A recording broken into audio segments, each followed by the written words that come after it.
Hi everyone, ఈరోజు వేడివేడిగా చేపల వేపుడు చేసుకుందాము.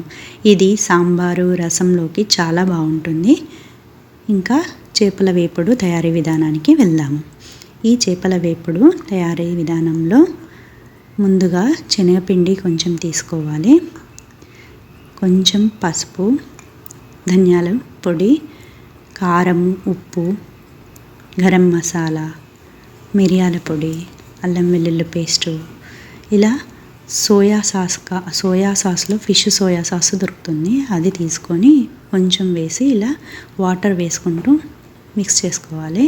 ఇప్పుడు ఫిష్ మంచిగా కడిగి ఇందులో పెట్టి మొత్తం అటు ఇటు మొత్తం అంటేలా చేసుకొని మిక్స్ చేసుకొని 1 గంట నానబెట్టుకోవాలి. తర్వాత కొత్తిమీర, నిమ్మకాయ చల్లి పక్కన పెట్టుకొని ఇప్పుడు పెనం మీద కొద్దిగా ఆయిల్ వేసుకోవాలి. డీప్ ఫ్రైకి సరిపడా కాకుండా కొద్దిగా వేసుకొని ఇవి పెట్టి 2 నిమిషాల తర్వాత తిప్పాలి. ఇలా 2 నిమిషాల తర్వాతనే తిప్పాలి, వెంటనే తిప్పొద్దు. తర్వాత ఇంకొక వైపుకి తిప్పి ఇలా మొత్తం వేగాక తీసేయాలి. అంతే అండి, వేడివేడిగా చేపల వేపుడు ready. Thank you for watching. ఈ వీడియో మీకు నచ్చితే లైక్ చేయండి, షేర్ చేయండి, సబ్స్క్రైబ్ చేయండి. పక్కనే ఉన్న బెల్ సింబల్ని క్లిక్ చేస్తే నా వీడియో మీకు నోటిఫికేషన్ వస్తుంది.